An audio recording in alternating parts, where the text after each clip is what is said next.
मला लाभलेले होते सबनीस साहेब. त्यांनी अतिशय उत्कृष्टपणे मार्गदर्शन आपल्याला या कार्यशाळेसाठी दिलेलं होतं.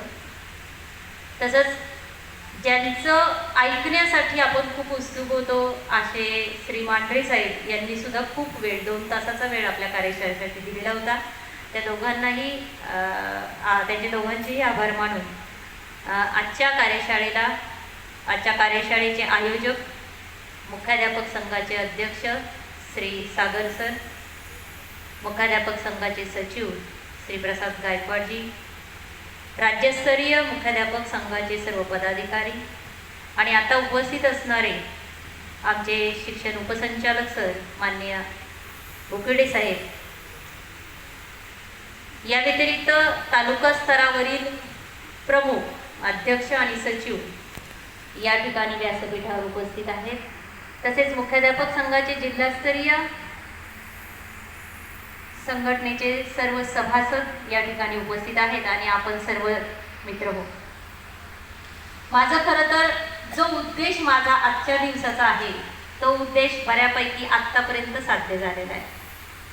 म्हणजे सुरुवातीला जेव्हा सबनीस सर बोलले, अतिशय म्हणजे आपणा सगळ्यांना अंतर्मुख करायला लावण्यासारखं आणि समाजाच्या आपल्याकडून असणाऱ्या अपेक्षा आणि आपण कुठे आहोत यावर आपल्याला पुन्हा एकदा अंतर्मुख होऊन विचार करण्यासारखं त्यांचं सगळं वक्तृत्व आपण ऐकलं. आणि माझा जो उद्देश आहे बघा, आपण एखाद्या ठिकाणी निघालो, GPS आजकाल तर आपण कुणाला रस्ता विचारत नाही, डायरेक्ट GPS लावतो. GPS लावतो तेव्हा आपण काय करतो, प्रथमतः GPS लावल्यानंतर आपण प्रथमतः आपलं एंड लोकेशन सिलेक्ट करतो, एंड लोकेशन टाकतो, जिथे आपल्याला जायचं आहे ते आपलं लोकेशन टाकतो. मला गणेश कला क्रीडाला यायचं आहे तर हे लोकेशन मी टाकल्यानंतर मला ते GPS लोकेशन सूचना देत आहे, लेफ्ट घ्या, राईट घ्या, 200 मीटरवर राईट घ्या किंवा ज्या काही सूचना आहेत. म्हणजे माझं जे एंड लोकेशन आहे, जे उद्दिष्ट माझं आहे ते उद्दिष्ट मी फिक्स केलं, माझा गोल फिक्स केला की त्या गोलला अनुसरून जाण्यासाठी जे काही मार्ग आहेत मध्ये मध्ये येणारे ते सगळे आपल्याला मिळत जात आहेत. तसंच आजच्या या कार्यशाळेचं माझं एक उद्दिष्ट आहे. माझं उद्दिष्ट आहे की माझ्या जिल्ह्यातील प्रत्येक मुख्याध्यापकाने स्वतःचं या वर्षाचं गोल निश्चित करावं. म्हणजे आजच्या कार्यशाळेतून जात असताना मुख्याध्यापकांनी आज उपस्थित असणाऱ्या या शैक्षणिक वर्षाचं वर्ष 2022-23 मध्ये आपलं काय उद्दिष्ट निश्चित झालेलं आहे हे उद्दिष्ट निश्चित करून इथून बाहेर पडावं, हे माझा गोल आहे या आजच्या दिवसभरासाठीचं. आणि हे गोल साध्य करण्यासाठी इतक्या सर्व मान्यवरांचा यामध्ये खूप मोठा सहभाग मिळाला. म्हणजे माननीय मांढरे साहेबांनी डायरेक्टली आपण मांढरे साहेबांकडनं अनेक राज्याच्या पुढची जी धोरणं आहेत त्या धोरणांविषयी आपण डायरेक्टली त्यांचं ऐकलं आहे आज. म्हणजे कुणीतरी सांगितलं, कुणीतरी म्हटलं, कुठेतरी वाचलं, पेपरमध्ये ॲड आली, पेपरमध्ये बातमी वाचली, अशा अनेक बाबींनी आपल्या कानावर काही ना काही येत असतं. पण जेव्हा एक अधिकृत राज्याची प्रमुख असलेल्या व्यक्तीकडून आपण ऐकतो तेव्हा आपल्या मनातल्या सर्व शंका त्याच्याने निघून जातात. तर असं मांढरे साहेबांचं लेक्चर आपल्याला मिळालं की ज्यामधून मी सांगते की माझं जे उद्दिष्ट आहे ते उद्दिष्ट साध्य करण्यामध्ये खूप सारा फायदा झाला. तसंच आता उकिडे साहेबांनी जे आपल्याला सर्वांना मार्गदर्शन केलेलं आहे, अतिशय म्हणजे अगदी आपल्या लेवलला, म्हणजे मुख्याध्यापकाच्या खुर्चीत बसल्यानंतर जो अनुभव येईल तो अनुभव आपल्याला अगदी रोजच्या दैनंदिन जीवनात येणारा, पटणारा, भावणारा अशा पद्धतीचं मार्गदर्शन त्यांनी या कार्यशाळेत केलं. आणि करत असताना बघा, यामध्ये फक्त वादविलास नाही की काहीतरी खूप छान छान बोलायचं, खूप सांस्कृतिक अशी भाषा वापरायची, पुढून टाळ्या मिळवायच्या, हे अपेक्षित नाही. कारण इथे बोलताना एक प्रशासकीय प्रमुख म्हणून बोलणं चालू, यामध्ये अपेक्षा आहेत. आपल्याला मिळून काहीतरी काम करायचं आहे आणि ते काम करण्यासाठीचा संवाद हा आहे. याच्यामध्ये उद्दिष्ट आहे. त्यामुळे अशा पद्धतीचं मार्गदर्शन झाल्यामुळं माझं बरंचसं काम म्हणजे जे काही माझा गोल निश्चित आहे, तर मला असं वाटतंय की आत्तापर्यंत तुमच्या मनात या शैक्षणिक वर्षामध्ये काय करायचं आहे याचं एक चित्र उभं राहिलं. आणि हे चित्र मला काही त्यामध्ये सुचवायचं आहे किंवा आपल्याशी संवाद साधायचा आहे, असे काही प्रशासकीय विषय फक्त मला या ठिकाणी थोडंसं बोलायचं आहे. आज आपण जमलो आहोत तो आहे आपला प्लॅनिंग करण्यासाठी, आपल्या पूर्ण वर्षाचं प्लॅनिंग करण्यासाठी, शैक्षणिक वर्षाचं प्लॅनिंग करण्यासाठी. हे प्लॅनिंग करत असताना प्रत्येक मुख्याध्यापक त्याच्या परीने वेगवेगळं प्लॅनिंग करतो. उदाहरणार्थ आता दोन शाळेच्या परिपाठाचं मी उदाहरण देते. प्रत्यक्ष पाहिलेलं एका शाळेमध्ये परिपाठ, खूप मोठी शाळा, अतिशय संगीतबद्ध, पेटी तबल्याची साथ, माईकच्या समोर 3-4 मुलं आणि सूर ताल लयबद्ध असं राष्ट्रगीत गायन, प्रतिज्ञा, समूहगीत ते विद्यार्थी गातात आणि तो परिपाठ संपतो. अशा पद्धतीचा एक परिपाठ पाहिला. दुसरा एक परिपाठ पाहिला की त्या शाळेतला तो परिपाठ, ती जी समोरची मुलं आहेत, जो ग्रुप आहे, तो ग्रुप रोजचा बदलतो आहे. म्हणजे आज एक 5वीचा वर्ग तिथे परिपाठ घेतोय, दुसऱ्या दिवशी 6वीचा वर्ग परिपाठ घेतोय, तिसऱ्या दिवशी 7वीचा वर्ग परिपाठ घेतो आहे. प्रत्येक मुलाला परिपाठामध्ये व्यक्त होण्याची संधी त्या मुख्याध्यापकांनी दिलेली आहे. पहिल्या शाळेतल्या परिपाठामध्ये ती जी मुलं आहेत, ती मुलं सिलेक्टेड मुलं आहेत, की सिलेक्टेड 9-10 मुलं जी निवडलेली आहेत ती रोज परिपाठ घेतात, अतिशय उत्तम पद्धतीने घेतात. दुसऱ्या शाळेमध्ये हे परिपाठ घेणारी मुलं ही रोजची बदलती मुलं आहेत. प्रत्येक मुलाला परिपाठामध्ये पुढे येण्याची संधी आहे, प्रत्येक मुलाला काही ना काही भूमिका बजावण्याची संधी दिली जाते. तो मुलगा काही ठिकाणी अडखळतो आहे, काही ठिकाणी गप्प बसतो आहे, काही ठिकाणी चांगला बोलतो आहे, असं सगळं चित्र आहे. जर विचार केला तर ह्या 2 परिपाठामध्ये कोणत्या मुख्याध्यापकाचं परिपाठ घेण्याचं कौशल्य किंवा नियोजन चांगलं आहे असं म्हणता येईल? 1 नंबर की 2 नंबर? 2 नंबर.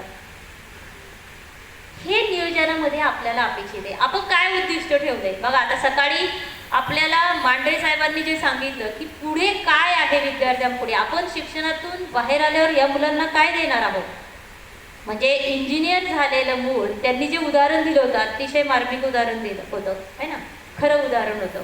म्हणजे नारायण मूर्ती म्हणतात की जो विद्यार्थी इंजिनियरची पदवी घेऊन माझ्या कंपनीमध्ये येतो, त्या विद्यार्थ्याला इंजिनियर करण्यासाठी मला 2 वर्ष लागतात.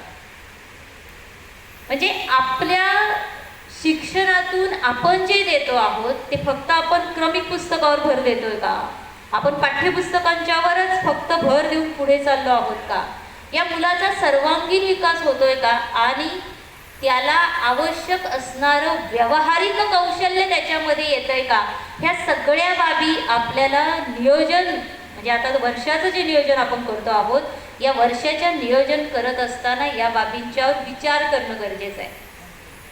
साधा परिपाठ हा अतिशय किरकोळ गोष्ट. तुमच्या शाळा सुरू झाल्यानंतरचा 15 मिनिटाचा वेळ, 20 मिनिटाचा वेळ तुम्ही त्याला देता. मी म्हणते 20 मिनिट नाही, तुमचे 22 मिनिट जाऊ देत, 23 मिनिट जाऊ देत तुमच्या टाइम टेबलमध्ये बसवून. पण जर त्याचा आउटपुट आपल्याला असं मिळत असेल की त्या मुलामध्ये काहीतरी स्टेज डेअरिंग येत असेल, नेतृत्व येत असेल, त्याला अभिव्यक्त होण्याचं स्किल आपण त्याच्यातून निर्माण करू शकत असो, तर त्या 15 मिनिटाचं नियोजन आपण कसं करतो आहोत त्यावर त्या विद्यार्थ्याच्या जीवनामध्ये जे जे काही घडणार आहे त्यामध्ये त्याचं प्रतिबिंब उमटणार आहे.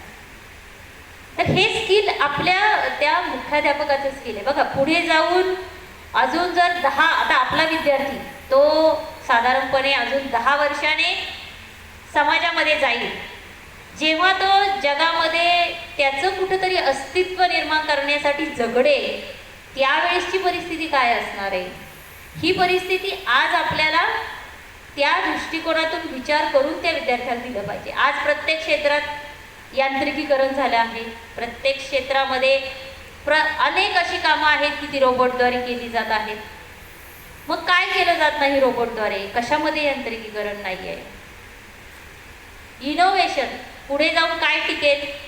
इनोव्हेशन असणाऱ्याची इनोव्हेशन करणारी जी क्षमता आहे, नाविन्याचा शोध घेण्याची जी क्षमता आहे, क्रिएटिव्हिटी, या गोष्टी कोणतीच मशीन करू शकणार नाही. ही गोष्ट मानवी मेंदूलाच करावी लागणार आहे. हे आपण मुलांमध्ये आणतोय का? आणि हे आणण्यासाठी आपण काय करतोय? आता हे अतिशय छोटे म्हणजे वर्गामध्ये आपण प्रश्न विचारताना कसे प्रश्न विचारतो यावर सुद्धा तो मुलगा कसा विचार करतो हे डिपेंड करतो. एका एसटी मध्ये एक उदाहरण मी ऐकलं. एक बस आहे, त्या गावातली ती शेवटची बस आहे, त्या गावाला जाणारी, शहरातून गावी जाणारी शेवटची बस होती. आणि त्या शेवटच्या बसमध्ये एक म्हातारी आजी एक छोटं कुत्र्याचं पिल्लू घेऊन त्या एसटी मध्ये बसलेली होती. कंडक्टर तिथे त्या ठिकाणी आले. बघा आता ही गोष्ट आहे. आता ही गोष्ट कुणी सांगितलेली ते आधी सांगते तुम्हाला. एका वर्गामध्ये एक अधिकारी गेले व्हिजिट करण्यासाठी. म्हणजे जसे आम्ही कधीतरी आम्हाला संधी मिळते तसं काही अधिकारी जेव्हा वर्गात गेले तेव्हा वर्गात त्या अधिकाऱ्यांनी त्या मुलांना ही गोष्ट सांगितली. गोष्ट सांगत असताना मग त्यांनी पुढे सांगितलं मुलांना की बसमध्ये ती म्हातारी आजी आणि तो छोटंसं कुत्र्याचं पिल्लू तिच्या मांडीवर आहे आणि ते बसमध्ये बसलेले. त्या म्हातारी आजी जवळ जेव्हा तो कंडक्टर येतो तेव्हा तो कंडक्टर म्हणतो की या गाडीमधून प्राण्यांची ने-आण करता येत नाही, त्यामुळे आजी तुम्हाला हे कुत्र्याचं पिल्लू घेऊन प्रवास करता येणार नाही. मग ती आजी त्याला समजावत राहते की माझ्यासोबत कोण नाही आहे, मला दुसरी बस नाही आहे, दुसरी काही व्यवस्था नाही आहे. आजीचं काही बोलून झालं की परत तो कंडक्टर त्यांना सांगतो की हे पहा, ह्या नियमामध्ये अशी अशी तरतूद आहे आणि असं करता येणार नाही. आजी पुन्हा विनवणी करते. पुन्हा शेजारचे बाकीचे जे पॅसेंजर आहेत त्यांना म्हणते तुम्ही त्यांना सांगा की तुमची काहीच हरकत नाही आहे, मला नेऊ देतील. मग तरी सुद्धा तो कंडक्टर परत आजीला तेच सांगतो, जरी कुणीही पॅसेंजरने हरकत घेतली नाही तरी सुद्धा तुम्हाला हे कुत्र्याचं पिल्लू या बसमधून नेता येणार नाही, मी तुम्हाला परवानगी देऊ शकत नाही. हे अधिकाऱ्यांनी वर्गामध्ये मुलांना गोष्ट सांगितली आणि अधिकाऱ्यांनी त्या शिक्षकांना प्रश्न केला. शिक्षकांना सांगितलं की मी जी एवढी गोष्ट सांगितलेली आहे या गोष्टीवर तुम्ही मुलांना प्रश्न विचारा. मग शिक्षिकेने मुलांना प्रश्न केला की आजीकडे जे कुत्र्याचं पिल्लू होतं त्या कुत्र्याच्या पिल्लाचा रंग कसा होता. अर्थात गोष्टीच्या याच्यामध्ये सांगितलं होतं त्यांनी ते एक पांढऱ्या कलरचं कुत्र्याचं पिल्लू होतं. नंतर अधिकारी म्हटले नाही, अजून काही प्रश्न विचारा, वेगळे प्रश्न विचारा. त्यांनी म्हटलं मग पुढे जाऊन परत की जी एसटी चाललेली होती ती कोणत्या गावाला चाललेली होती, असे काही प्रश्न विचारल्यानंतर मग अधिकारी म्हणे मी मुलांना एकच प्रश्न विचारतो. मुलांना जे वाटेल त्यांनी ते उत्तर द्यायचं. प्रश्न अधिकाऱ्यांनी विचारला मुलांना की त्या आजीला कंडक्टर परत तेच नियम का दाखवत होता, तेच का सांगत होता. आणि मग यावर प्रत्येक मुलाने एक उत्तर द्यायला सुरुवात केली. एका मुलाने उत्तर दिलं म्हणे मी एकदा गेलो होतो एसटीतून आणि एसटीतून जात असताना असंच एकदा एक मेंढी गाडीत होती आणि त्या कंडक्टरची गाडी चेकिंगमध्ये तपासली आणि त्या कंडक्टरला ते त्यांचे साहेब खूप बोलले आणि मग याची भीती वाटली असेल कंडक्टरला आणि म्हणून कंडक्टर ते गाडी पिल्लू न्यायला नकार देत असते. मग दुसरा विद्यार्थी उभा राहिला. दुसरा विद्यार्थी म्हटला कदाचित त्या कंडक्टरला त्या आजीकडून अजून काही पैसे पाहिजे असतील म्हणून तो परत त्यांना ते नियम दाखवतो आहे. त्यानंतर तिसरा मुलगा म्हटला, तो कंडक्टर खूप प्रामाणिक असावा, तो त्याचा नियम सोडून काम करत नसावा. चौथा म्हटला, कदाचित त्याला त्या कुत्र्याच्या पिलाची खूप भीती वाटत असेल, त्याला कदाचित लहानपणी कुत्रं चावलं असेल म्हणून तो ते घेऊन जाऊ देत नव्हता. म्हणजे असे वेगवेगळे प्रकारचे प्रश्नांची उत्तरं मुलांकडून त्या अधिकाऱ्यांना मिळाली. तर आपण काय म्हणतो आहोत की मुलांना इनोव्हेटिव्ह थिंकिंग मुलांचं वाढवायचं आहे, आपल्याला लॉजिकल थिंकिंग वाढवायचं आहे, क्रिएटिव्ह थिंकिंग वाढवायचं आहे. आपण जे प्रश्न विचारत आहोत ते प्रश्न फक्त त्या ज्ञान म्हणून त्याचं उत्तर आपल्याला अपेक्षित नाही, तर त्या मुलाने त्याच्यावर विचार केला पाहिजे आणि विचार करण्याचा प्रवृत्त करणं, अशा पद्धतीचे प्रश्न विचारणं ही किती छोटी गोष्ट आहे की जी आपल्याला जे अपेक्षित उद्दिष्ट आहे त्या उद्दिष्टापर्यंत पोहोचण्यासाठी एवढ्या छोट्या छोट्या वर्गातल्या गोष्टी आहेत ज्या आपल्या प्लॅनिंगमध्ये असतील, आपल्या शिक्षकांसमवेत आपली त्याच्यामध्ये चर्चा होऊन, बैठक होऊन, याच्यावर विचार विनिमय होऊन आपण पुढे गेलो तर यातून सुद्धा आपल्याला छोट्या छोट्या गोष्टींमधून आपलं उद्दिष्ट आपण साध्य करू शकतो. पुढे जाऊन काय टिकू शकतं?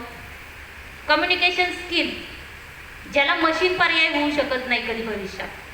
हे कम्युनिकेशन स्किल जर आपल्या मुलांकडे असेल तर तो कोणत्याही क्षेत्रात असो, तो सेल्समन असो, तो शिक्षक असो, तो अजून कुठला व्यापार असो, अधिकारी असो, काही हो, पण त्याच्याकडे जर ते कम्युनिकेशन स्किल असेल तर त्या प्रवाहामध्ये, त्या स्पर्धेमध्ये टिकून राहण्यासाठी एक फार मोठा आणि आवश्यक गुण आपल्या मुलांमध्ये.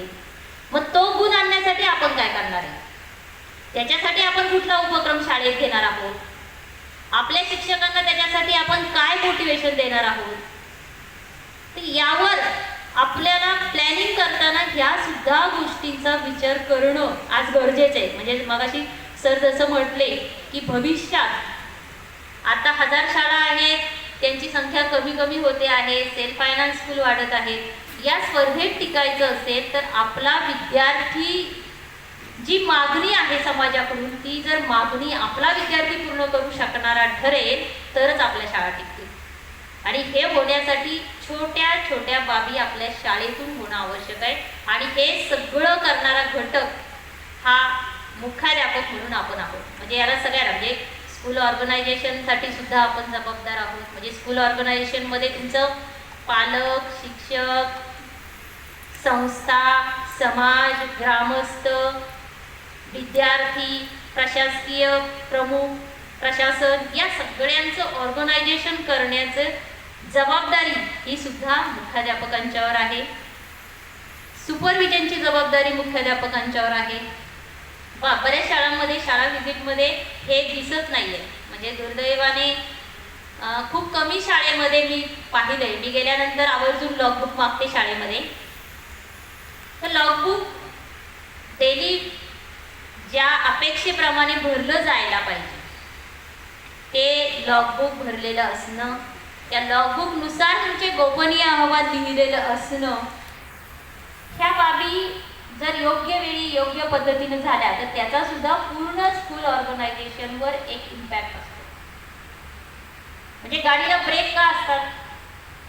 गाडीला ब्रेक कशासाठी दिलेले आहेत?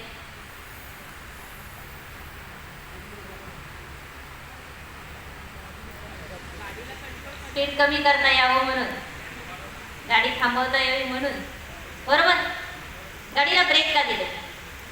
गाडीला ब्रेक दिले कारण गाडी वेगात चालता यावी म्हणून, बरोबर ना? गाडीला ब्रेक देण्याचं कारण आहे गाडी वेगाने चालवता यायला हवी. ब्रेक नसतील तर वेगाने चालवता येईल का गाडी? तसं आपलं लॉगबुक काम करत आहे. हे लॉगबुक जर आपण योग्य पद्धतीनं जर ते वापरलं तर हे असे ब्रेक असणार आहेत की शिक्षकांना खूप वेगाने काम करायला भाग पाडतील, गुणवत्तेनं काम करायला भाग पाडतील.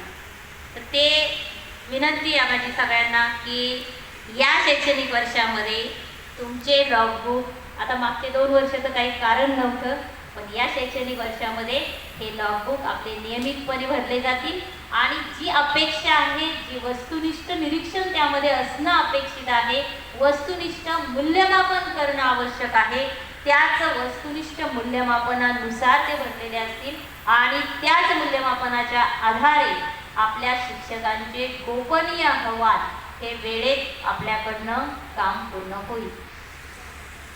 हे सगळं करत असताना गायडन्स करणं, मार्गदर्शन करणं हे सुद्धा मुख्याध्यापक म्हणून आपलं कर्तव्य आहे आणि त्यासाठी स्वतःला अपडेट करणं हा फार महत्त्वाचा भाग आहे. आणि आजची कार्यशाळा ही त्याचाच एक भाग आहे की आपण स्वतःला अपडेट करावं. रोज काय काय बदल होत आहेत, कुठले नवीन GR येत आहेत, कुठले नवीन ॲक्ट येत आहेत, त्या ॲक्टमध्ये माझी मुख्याध्यापक म्हणून काय जबाबदारी आहे, पोक्सो सारखा कायदा आहे जो डायरेक्टली जबाबदारी मुख्याध्यापकांची निश्चित केलेली आहे, तो आपल्याला माहीत आहे का?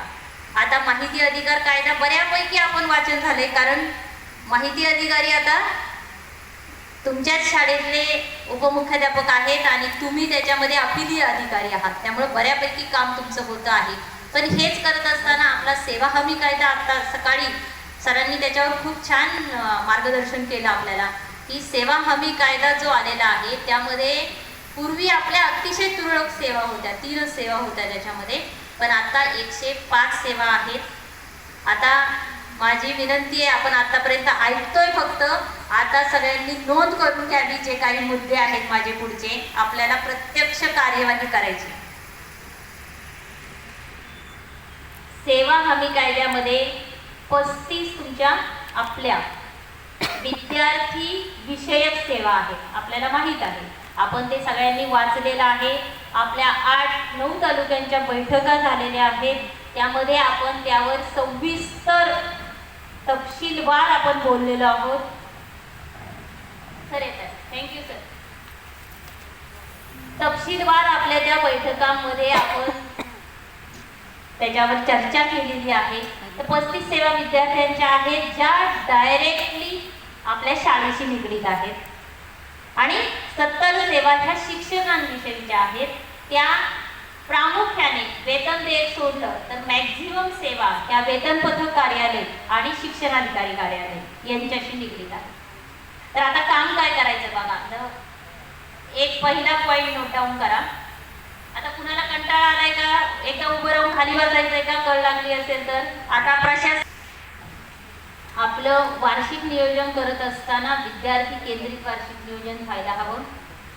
दुसरा मुद्दा, सेवा हमी कायद्यातील ज्या सेवा मुख्याध्यापक हे त्याच्यामध्ये प्राधिकृत केलेले अधिकारी आहेत, ते मुख्याध्यापकांच्या जेवढ्या त्या सेवा आहेत 35, या सेवांबाबतचा तपशील आपल्या शाळेच्या बाहेर दर्शनी भागामध्ये आपल्याला प्रसिद्ध करणे आहे. म्हणजे जर तुमचा मोठा सूचना फलक असेल तर त्यावर प्रसिद्ध करा. तुमची एखाद्या ऑल पेंटिंगमध्ये तुम्हाला करता येत असेल त्यावर करा, परंतु हे प्रसिद्ध करणं आपल्याला आवश्यक आहे. हे तुम्हाला करायचं आहे, आपल्याला करायचं आहे. मुद्दा क्रमांक 3, आपल्या शाळेचा मान्यता आदेश. आपल्याला शासनाने जी काही परवानगी दिलेली आहे, ती शासन परवानगी जी आहे त्याचा जो तपशील आहे, म्हणजे तुमचा शासन निर्णय क्रमांक, जावक क्रमांक यानुसार मान्यता मिळालेली आहे. काही शासन निर्णयामध्ये मोठे शासन निर्णय आहेत आणि त्याच्यात क्रमांक पण दिलेला आहे, कोणता क्रमांक आहे तो. तर तो सगळा तपशील आपल्याला आपल्या शाळेच्या दर्शनी भागामध्ये जो बोर्ड आपला असणार आहे, तुमच्या शाळेचा नावाचा बोर्ड असेल, तेथे तुम्हाला पेंट करता येत असेल तर तिथे करा. तसं नसेल शक्य तर वेगळा बोर्ड करून लावा, परंतु हे आपल्याला प्रसिद्ध करायचं आहे की आपल्या शाळेला ही शासनाने परवानगी दिलेली आहे, ही बाब आपण प्रसिद्ध करतो आहोत. यामध्ये हेतू असा आहे की अनधिकृत शाळा काही ठिकाणी चालू असल्याचं निदर्शनास येत आहे. त्यामुळे आपल्या शाळा ह्या मान्यताप्राप्त शाळा आहेत, तर हे आपल्याला प्रदर्शित करायचं आहे, जेणेकरून समाजाला, पालकांना हे कळेल की ही आपली मान्यताप्राप्त शाळा आहे. तर हा मुद्दा आहे, हा आपल्याला शाळा सुरू होण्यापूर्वी करणं अपेक्षित आहे. म्हणजे साधारण 2 ते 3 दिवसामध्ये तुम्हाला हे बोर्ड प्रसिद्ध करण्याचं काम हे करून घ्यावं लागणार आहे. या ठिकाणी मी एक आवाहन सुद्धा करते तुम्हाला. आपल्या परिसरामध्ये